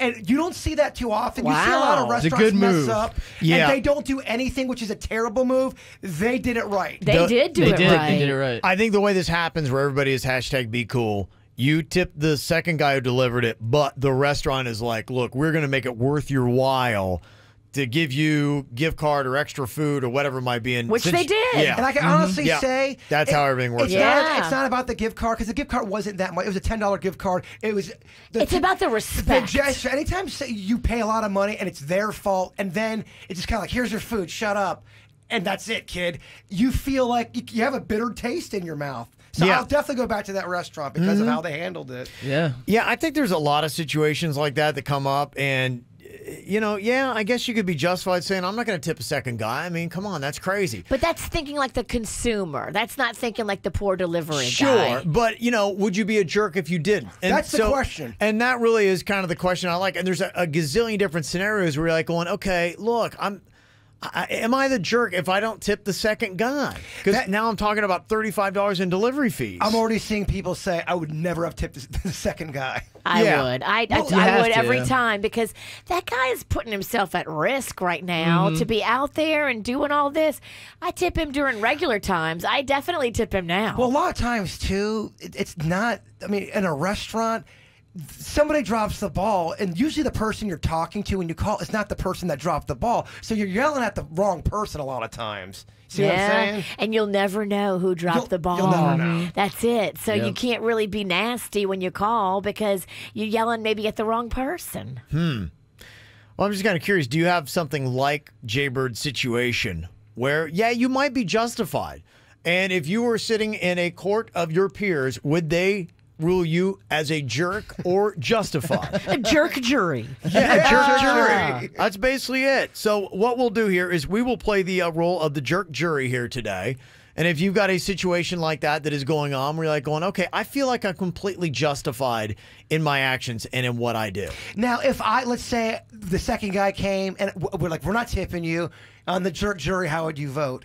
Jerk. I would. Just because you're not putting yourself in his shoes. And they tried to be nice. What if there's somebody who doesn't have that much money? They're like, look, I just spent $45 in tips. If you need to do curbside pickup. If you can't afford the tip, do the curbside pickup. My question is, what if that second delivery guy would have been the manager of the restaurant who was responsible for blowing your order, and it's his place that he owns, and you don't tip him? Are you a jerk then?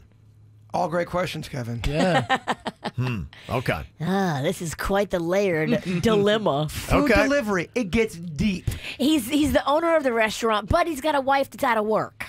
She just broke her leg. They were planning on going on a trip. They can't. She's fighting depression.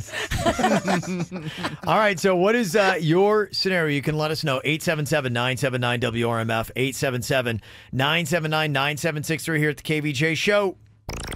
Do you want to watch the KVJ Show live or on demand? Find us on youtube.com/KVJ Show. Okay, here's what we're doing here. Jerk jury is basically what we've assembled. Are you the jerk in these situations? Jaybird had one a second ago where he tried to order a bunch of pizzas and some food, and then first delivery guy shows up and there's not even half the food there that he had ordered. Calls back to the restaurant. The restaurant then sends their own delivery person out. Jaybird gets stuck with $35 worth of delivery fees, and he was shortchanged some of the food he did. Now, the restaurant did give him a gift certificate at the end, but they did need to tip both people. And they did bring back the right order. So the restaurant was really cool. Okay. Heather wanted to clarify here about what Virginia had said about tipping. What was your question or comment, Heather? Well, she made it sound like when she does curbside pickup that she doesn't tip them. But I still feel like, especially right now, you should be over tipping them even for curbside, because they're still doing the same work for you. You know what I mean? Like bringing it out to you and everything.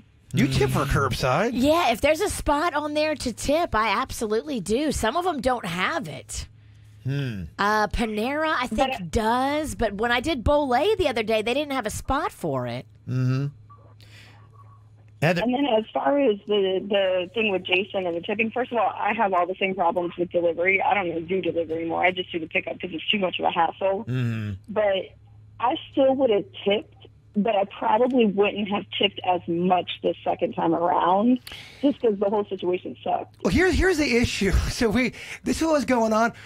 I never have cash on me. Like, no one I know really ever has cash. Everything's done on plastic. In this day and age, they're saying cash is actually not as safe. So the dilemma we had was we didn't have, because it was such a unique situation, nobody in the house had a cash other than a $20 bill. So we're like, here, just take it, because no one had change or anything like that. It doesn't really matter in the grand scheme of things, but sometimes you want to have a tip there, but there's nothing. If you don't have cash, you can't give a tip. Like you. Yeah. They're going to say, well, if you're going to go to Panera, you better have cash on you.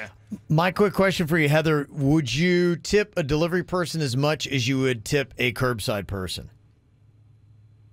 I do. I tip exactly the same. If I'm ordering just for myself, I tip them $10 each time right now. Like, I wouldn't normally tip that much outside of this situation. Okay. But if it's more than one person, like for each additional person, I'm going to throw an extra $5 in there because I have a lot of family that works in the restaurant business, and I've been there. Yeah. Okay. Yeah. No, I agree. To me, it's worth doing. I would hate to see if anybody ever gets stiffed. Not the people who are the ones who are doing a lot of the busy work. So definitely, to me, I think lean on the side of you gotta tipping. Have cash on you sometimes, and I know you don't have cash on you, Kev. Do you? I do more often now. Yes. Because your family's not taking it anymore. Well, yeah, I think I finally pitched enough of a bitch on that, and so it's something where I've been. Yeah, I'm pretty good with cash. So my wife is like, okay, she's always like, okay, do you have enough cash? You need, So there was a little bit of a run there for a while, and I just was constantly complaining, like, you guys stole my cash. Like, I got in a situation, I need cash. So I thought I had a 20. I open my wallet and there's dust. And and you're standing in front of somebody you need to tip, and they don't take credit card, and you're just like, all right, I am the jerk. I get it. Are you saying don't use money because of all the germs because of Corona? Yeah, I saw a sign out front of a liquor store in the Bronx, and it had all these regulations, and it said no bra money and no sock money under any circumstances. Because people, myself included, used to hide money like in their bra, and then you pull it out, and it's kind of like damp. Moist. Yeah. That's very gross. No bra money, no sock money. Not now. We did that bit a long time ago when we were in Miami. Would a cashier take damp money? And a lot of them would. They're like, that looks wet. I'm not taking that from you. They wouldn't take it. It's gross. It is gross. Because if you pull it out of your bra, you know why it's wet. Well, I was pulling it out of my pants. Well, that's even worse. Yeah. Okay, so am I the jerk? We are the jerk jury. You can run your situation by us, and we'll give you a ruling on it here. We got Connor who wants to know, am I the jerk for playing video games while my wife chooses to do house chores? Okay. Yes. All right, Connor, we got some questions here for you. What is the situation? How long have you been married? Do you have kids? Yeah, we have 2 kids. We've been married 4 years. Okay. And typical. do you both work, and what's going on with you right now? Yeah, we both work, but she's been off because of the stay-at-home thing. But I'm still working 9 hours a day. Okay. So she's at home doing a lot of stuff. I'm out working, and when I come home, I'm just like wiped out, Mm-hmm. And the real problem is that we years ago we decided we're gonna divide the chores. So she'll do things like make the bed, do the dishes, etc., etc. I do bathroom, laundry, whatever, right? Okay. But when I come home, man, I'm wiped out. I got to be honest with you. So one of the things that I like to do is chill out, play some video games, talk to some friends, just unwind, Mm-hmm. And it's not that I fall behind too often. I do fall behind a little bit, but I do my chores, but sometimes I like to have a little R&R time first, you know? Okay. And I got to be honest as well. She's one of these that will, like, do the dishes, and then she cleans the dishes, if you understand what I'm getting at. Right. There, you know? So she's set differently. So you both have divided up fair chores between each other. You have yours. She's just getting to them and is a little bit more serious about them. You're a little bit more lax. When you come home from work, you want to chill. And she's more about like, hey, are you going to do your chores because I did mine? That's it, yeah, also, but she's also very, like, I think kind of the staying at the home thing's making her even crazier because, like I said, I literally saw her do the dishes in the dishwasher. She got them out and then hand did them afterwards. Right. Which was like a red flag for me. I'm like, oh, okay. I got you. Like, stay away. Like, you know. So tell me about this fight that you guys are having over chores right now. I want to see if you're the one who's being the jerk or she's the one that's being the jerk. All right, so I get home, you know, she's like, hey, I threw the towels in, just throw them in the dryer. I was like, oh, yeah, okay, cool. So then I sit down, I'm playing some games, I'm in the middle of a video game, talking to some of my friends, and she just comes running up to me and takes a towel and throws it right at me, storms off, slams the door. I said something probably inappropriate, nothing really mean, but just like, you know, maybe called her the B word kind of a thing. Okay. And listen, she's also always playing video games. She understands how competitive you get when you're like in the middle of it, right? I was like, it's not that big of a deal. I can throw the towels in when I'm done, right? But then, this is where it gets really ugly. She said some really hurtful things, and she said, I want a divorce. Do you know how many men would love to be with me, and how many men I could get, and you know, and yeah, and I'm on the couch. We haven't spoke. You know, I feel like she's on the verge of cheating. You know, and this is all because of chores, and this fight happened. That you think that this is all going on, that she's going to cheat on you just because of the chores, or you've been sensing for a while that the relationship's falling apart. There might be something else here, Kevin. Yeah, I was going to say, because here's the thing. Like, when I went on social media, you know, I noticed that she likes a lot of the comments by some of my male coworkers on Facebook. And so I was wondering, you know, I mean, like, I'm playing divorce for a while. Like, am I really that big of a jerk? Like, I don't understand, because we've had a pretty good relationship for quite a while. Right. I think what you got is you got some big time relationship problems where I think communication is an issue, and it's starting to get to that point where it gets ugly. You've got resentment that's going on, and I think that the quarantine is making the situation worse. Now, Virginia, what do you think about with the chores? Because I know we've heard you talking about Panda before, and sometimes you may have the chores and they may get them done, but not at the timetable that you want them to get done. Are you the jerk if you are not doing your chores according to the timetable the other person wants you to do them in? Yes. If you've agreed to a timetable to do them and they're not done and you're playing a video game, I think that's jerky. All you have to do is say, hey, hon, I know I have to do these towels and the laundry, but I'm just going to knock a couple video games out real quick and then I'm going to do it right after. And if she says, okay, that's cool, then it's cool. But if you just sit down and start playing video games and you don't say anything about the towels, and then the towels aren't done, and she's like, this SOB. And then you call her a B, like, I'd have punched you. And I mean this with love, and I'm not at all trying to be a jerk. Is it possible that they're not getting along because he's kind of annoying? Is that possible? Look, I'm sorry. If you call in and you drone on for 10 minutes and it's annoying, we have the right to call it out. You may have been annoying her before this, and now you guys are just in a pressure cooker, and you weren't necessarily doing it great before, but now everything is under a microscope, and she's just getting pissed. What are Panda's chores in his timetable? He has to be, you know, helping here and there and want to be a part of it. Because I know you talked about the garbage before. He's in charge of garbage. Okay. And garbage hasn't been great. I'm going to be honest. Okay. Like, there's 7 cans in the house. Not all of them get looked after. Oh, God, no. But, I mean, it is real. I haven't said anything except here. But I think I'm going to be a little easier on him because of the pressure that he's under. He's still working from home. So that is a different thing, to have to work from home and deal with Rocco. Yeah, I have a feeling a lot of people are probably, that's chores is maybe one of the things that's standing out, because you're home so often now. If the other person is not doing the chores, it's standing out, and you're going to probably say some snipey things. Everybody's making so much more of a mess. There's more trash. There's more dishes. Right. There's more funk on the floor. Like, it is a daily thing where you have to be on it. And like, say you weren't used to being on it every day. Now you have to be, and it's an adjustment. Yeah, no, I'm pretty pumped. I'm quarantined by myself with my dog. I'm actually very happy. Okay. Just be happy your dog's not messing up a bunch of dishes. Hearing all this crap, I'm so glad. Okay, so maybe a heads up. You would rule in this case that Connor is the one who's the jerk because he's not doing his chores in a timely version? And he's not communicating to her. Yeah. And he called her the B word? No, I'm sorry.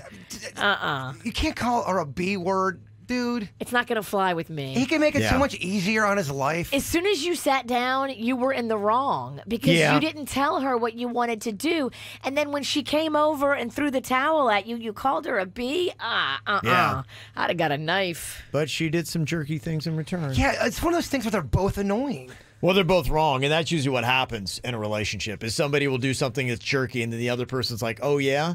I'll see your jerk and I'll raise you one. You might let me last in this corona. This might be the end of your relationship. But doesn't that sound miserable? I'm going to raise you a jerky move after you do a jerky move. It's dumb because all you do at that point, you just explode the relationship. And here you are, you've got kids and you're in the house and now you're starting to hate each other because of the quarantine. Do and they the have quarantine kids? Wins. Yeah. You said they had kids. Oh. Yeah.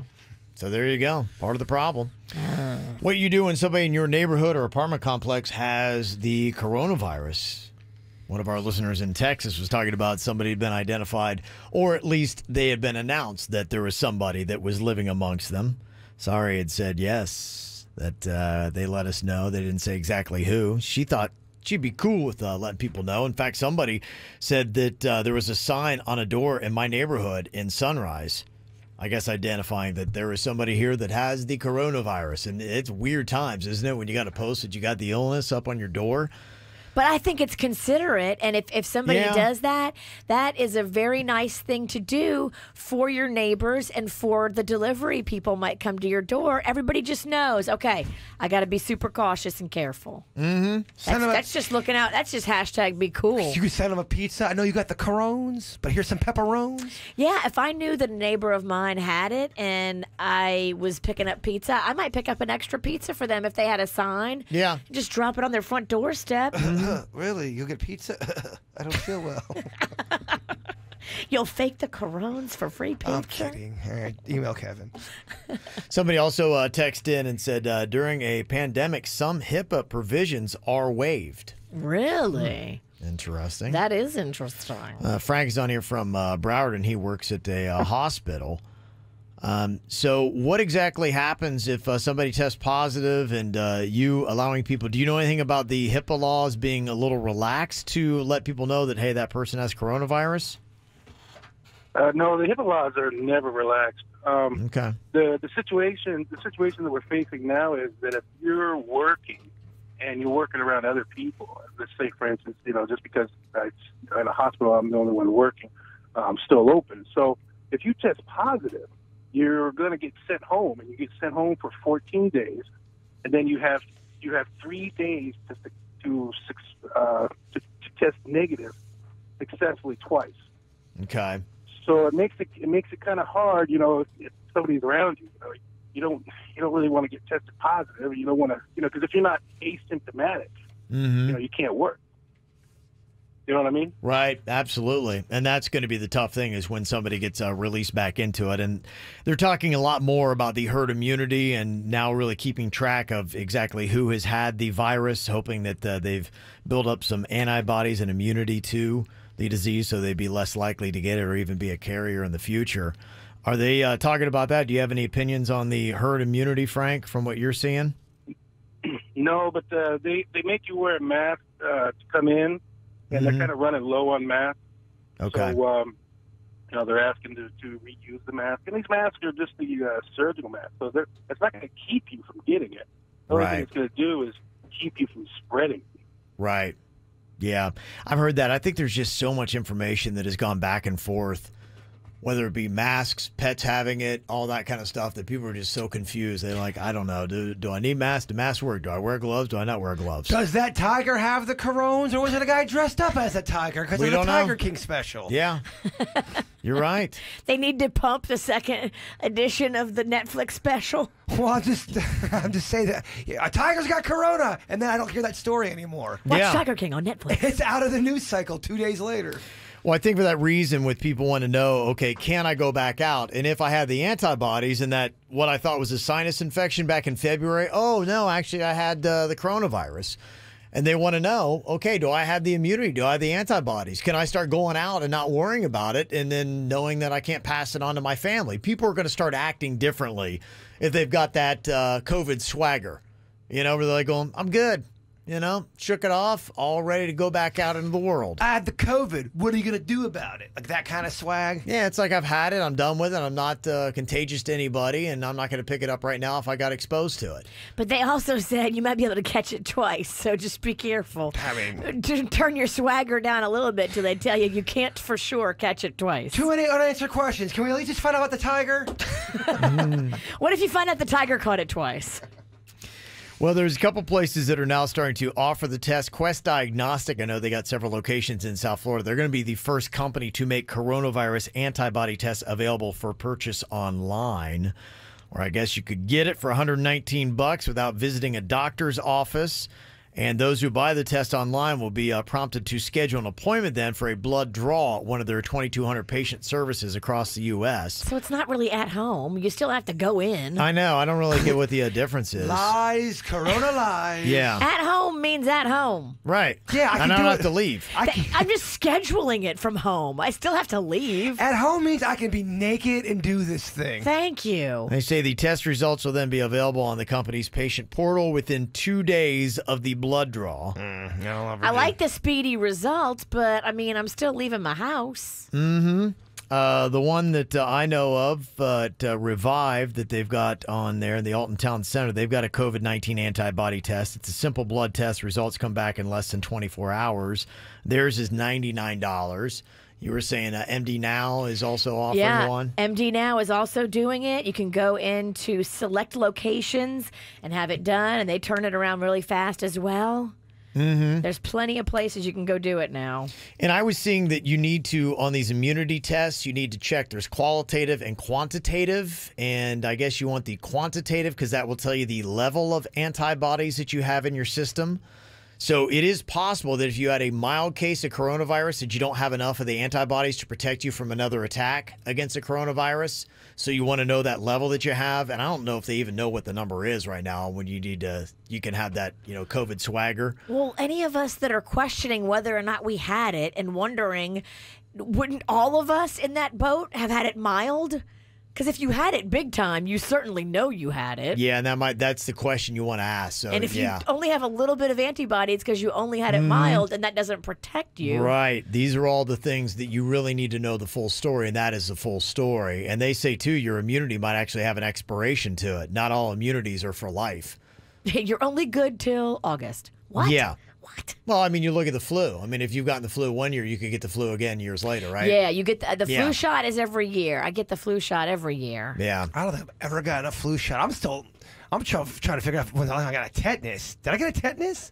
Hopefully you're up to date on your vaccination. Did I get a tetanus when we went down to Miami? Do we have to get a physical for that? I don't have your vaccination records. You need to call your doctor. The questions he has. How in the world am I going to know what you're... You don't have to get a tetanus to go to Miami. I do know that. Do we have to get a physical? Maybe a drug test? Actually, there's so many tests. As a drug test. Yeah, it was a drug test. That was the thing that this show was We sweating. didn't have to do a physical for Miami, Kev? I don't remember. All right. I don't think it was a physical. I think it was a drug test. You had to pee in a cup. And everybody was sweating. Yeah, I mean, if you did a physical and somebody put on that glove, and that might not. No, nothing like that. I thought I got a shot. Right, he's walking into the building. Some guy's like, "Hey, you need to take a physical before you go in there." Really? Yeah, bend over. I gotta check out this tetanus shot. When's the last time I got my tetanus? I don't know. They say there's over 100 tests on the market right now. Only 4 of them so far have been approved by the FDA. That's the thing. You got to make sure if you're paying for a test, it is FDA approved. Yes. And that it's a legitimate situation. I don't think the one that you get in the mail that you do yourself and mail it in is legit. I don't know. And there are ones that they're saying that people have bought, and they're just, there's no way to tell if it's legit unless it's FDA approved. Look into that before you get some of these tests. Yeah, you definitely want to check on that. You want to also find out, is it quantitative or qualitative? And, you know, those are the things that you really need to know, because I don't think nobody knows about these tests and what's going on with it. So, and really, we're just kind of all learning as we go. Yeah, and they're all about $100, so you may spend $100 on something and not really get results that you can use on it. But what would be worse is you spend $100 and then you go prancing around the world thinking you got it, and then you get it. Yeah, that would be awful. Yeah. So many great stories, people doing awesome stuff. KVJ Heroes of the Day. If you know somebody that's doing something great, just send us an email, mail@kvjshow.com. Happy to give them a big old shout out when they do something like that. Kind of like Vasantha Siva. She is a teacher at University Prep Academy in West Palm Beach. She went out and raised money to buy laptops for students in need. She launched a fundraising campaign on Facebook and said that they were able to raise about $6,000 from that to buy the laptops. And then she's inspired other people. Her friend heard about the campaign and said, you know what, I'm going to sponsor some families that need help with rent, gas, groceries, and more. So she set out for one quest. That quest launched other people on their own quest, and they're able to help these people even more than just getting them a laptop for a student that needed it. So I think it's really awesome. It just kind of goes to show you that when you do that, your good deeds really can inspire a lot of other people to do some good stuff. Hashtag be cool. Yeah. In fact, there is a 6-year-old with spina bifida that was inspired by that World War II vet who walked for charity. And so now the 6-year-old started walking 30 feet a day, hoping to raise about $100. And now the 6-year-old has raised over $300,000. That's beautiful. So again, one person did something awesome, inspired somebody else to do something awesome, and then it's a chain reaction of positivity. I love it. If you'd like to get a part of that, justgiving.com is where you would go, justgiving.com. And a really good story. Boy, you want to talk about durability. There is a 101-year-old woman who survived the Spanish flu and beat coronavirus, who says that her secret is just having good doctors. Wow. She's got basically both of them. It's almost like winning an MVP in both leagues. I mean, that's just, yeah, it is. That's unbelievable to shake off the Spanish flu and then coronavirus. What stories she must have to tell? I know, right? I bet she's got so many stories. Probably about mint juleps back in the day. All kind of like old school stories. Yeah.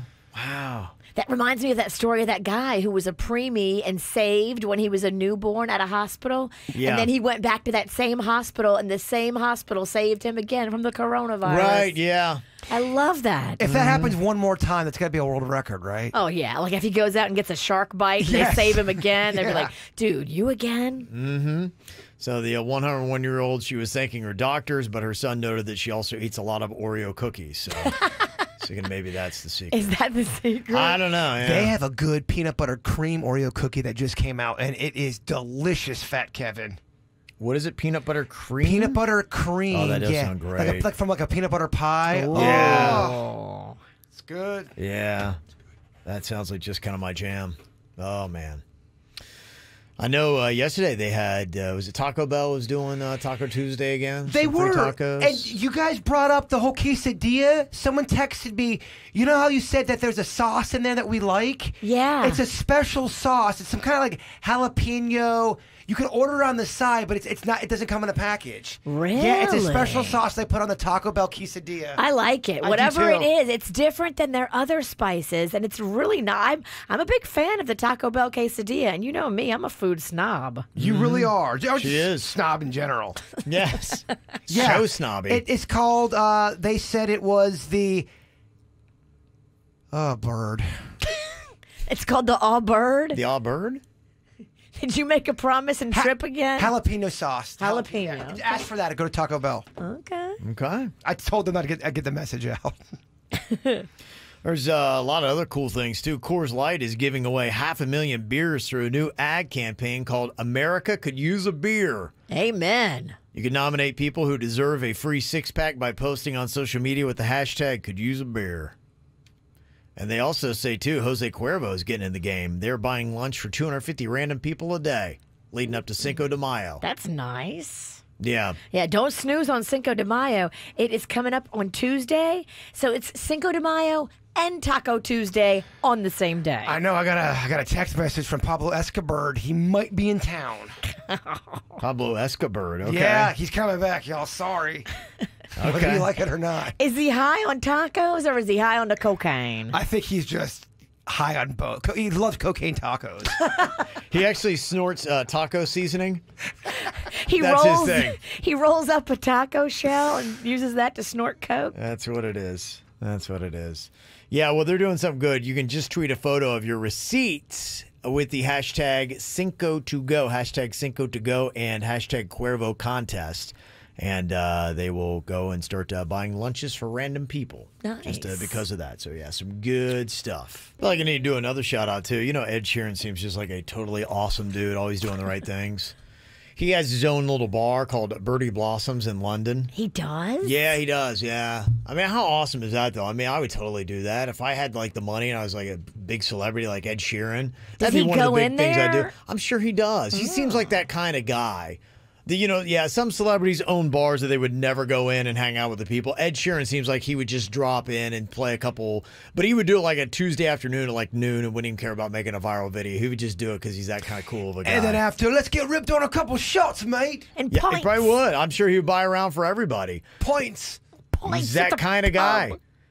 Yeah, they said that he had to close his bar because of what's going on, and the shutdowns. They're still dealing with that in London, too, but he's continuing to pay his employees in full. Oh, that's nice. Yeah, he's got the money to do it. So. I love that. And if you're a celebrity with all that kind of money, you kind of have to. If not, there'd be so many stories against you. Well, if you're not, you deserve to be called out. Yeah. If you've got bank, come on. Mm-hmm. So we were just talking about how positivity inspires positivity, and so we're going to hit you up a little bit more here. Jaybird's thought for the day. I apologize. I'm reeling. I just saw something in the chat room. I don't know if it's true or not, but did the cheesy potato burrito go away from Taco Bell?